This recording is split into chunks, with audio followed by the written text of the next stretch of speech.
एक समुद्र के पास एक मछुआरा और उसकी पत्नी दोनों साथ में रहते थे। मछुआरा अपनी पत्नी को बहुत चाहता था। मछुआरा बेचारा गरीब था। वो रोज़ाना इतना कमा लेता था कि आराम से 2 वक्त की रोटी मिल जाए। लेकिन मछुआरे की पत्नी बहुत लालची थी। वो इस छोटी झोपड़ी और कम कमाई से बहुत नाखुश थी। इसलिए वो हमेशा मछुआरे को डांटा करती थी कि वो बहुत कम कमाता है। एक दिन वो मछुआरा समुद्र की तरफ गया और उसने जाल को फैलाया और मछली का इंतज़ार करने लगा। बहुत देर तक इंतज़ार करने के बाद भी उसको कुछ नहीं मिला। मछुआरा निराश होकर वापस घर लौट आया। खाली हाथ देखकर उसकी पत्नी ने चिल्लाना शुरू कर दिया।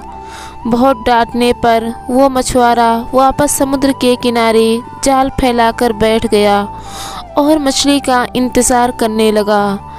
थोड़ी देर बाद एक मछली उसके जाल में फंस गई। वो उसको ऊपर खींचता है। उसने देखा कि ये कोई सामान्य मछली नहीं है। मछली को तड़पता देख उस पर दया आ गई और उसको वापस पानी में छोड़ दिया। मछली ने उसको धन्यवाद दिया।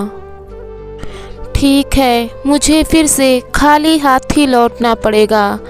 मछुआरे की उदासी को देखकर मछली उससे पूछती है, तुम उदास क्यों हो? मछुआरा बोलता है, मेरी पत्नी एक बहुत बड़ा घर चाहती है, लेकिन मेरे पास कमाने का कोई साधन नहीं है। इसलिए मेरी पत्नी मुझ पर हमेशा गुस्सा करती रहती है। मछली बोलती है, तुम घर जाओ, समझ लो तुम्हारी पत्नी की इच्छा पूरी हो गई। मछुआरा हैरान होकर बोला, क्या? मछली ने कहा कि तुमने ठीक सुना है, तुम्हारी पत्नी की इच्छा पूरी हो गई है। मछुआरा दौड़कर घर की तरफ गया। उसने देखा कि उसकी झोपड़ी एक पक्का मकान बन चुका था। ये देखकर मछुआरा हैरान था। वो समझ गया था कि वो मछली कोई मामूली मछली नहीं है। ये बात उसने अपनी पत्नी को बताई। मछुआरे ने अपनी पत्नी से कहा, अब तो तुम खुश हो ना? मछुआरे की पत्नी लालची थी। उसका मन नहीं भरा और बोली, मुझे इससे भी बड़ा घर चाहिए। उसने मछुआरे से कहा कि वो वापस मछली के पास जाएं और इससे भी बड़े घर की मांग करें। मछुआरे ने मना कर दिया और पत्नी फिर से नाराज़ हो गई। मजबूरन मछुआरे को वापस मछली के पास जाना पड़ा। समुद्र किनारे जाकर उसने मछली को बुलाया और कहा कि मेरी पत्नी को इससे भी बड़ा घर चाहिए। जादुई मछली ने ये इच्छा भी पूरी कर दी। मछुआरा धन्यवाद देकर घर चला गया। उसने देखा कि उसका घर बहुत बड़ा बंगला बन चुका था। अब मछुआरे ने अपनी पत्नी से पूछा कि क्या अब वो खुश है, लेकिन उसके लालच का कोई ठिकाना नहीं था। वो बोली कि उसको एक महल चाहिए। मछुआरा एक बार फिर उस जादुई मछली के पास जाता है और एक बड़े महल की मांग करता है। वो मछली बिना किसी प्रश्न किए उसकी ये इच्छा भी पूरी कर देती है। मछुआरे ने जाकर देखा कि उसका घर एक महल बन चुका है और उसकी पत्नी एक सोफे पर बैठकर आराम कर रही थी और उसके चारों ओर नौकर घूम रहे थे। मछुआरे को लगा कि अब तो मेरी पत्नी खुश हो ही जाएगी, लेकिन उसने गलत सोचा। कुछ दिनों बाद उसने कहा कि मुझे पूरा साम्राज्य चाहिए, जहाँ प्रजा हो, मंत्री शंत्री हो और सभी मेरा हुक्म माने।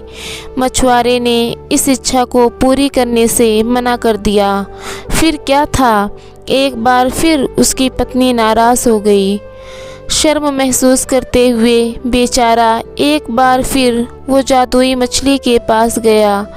मछुआरे ने कहा कि अब उसकी पत्नी को साम्राज्य चाहिए। मछली ने ये इच्छा भी पूरी कर दी। मछुआरा भागता हुआ घर गया।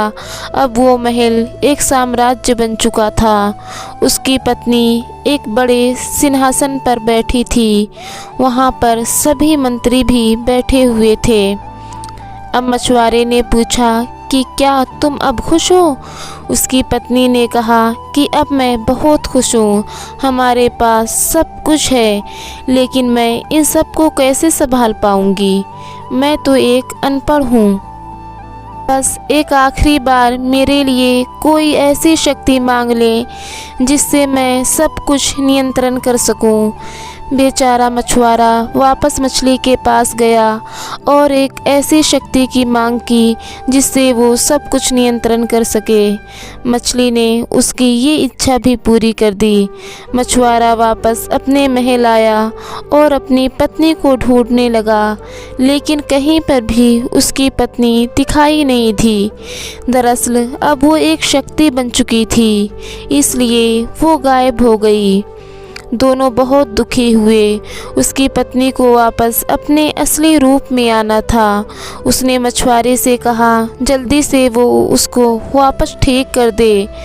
मछुआरा एक बार फिर जादुई मछली के पास गया और कहा कि वो उसकी पत्नी को वापस ठीक कर दे।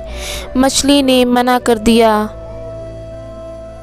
ये तुम्हारी इच्छा है, मैं केवल तुम्हारी पत्नी की ही इच्छा पूरी कर सकती हूँ, तुम्हारी नहीं।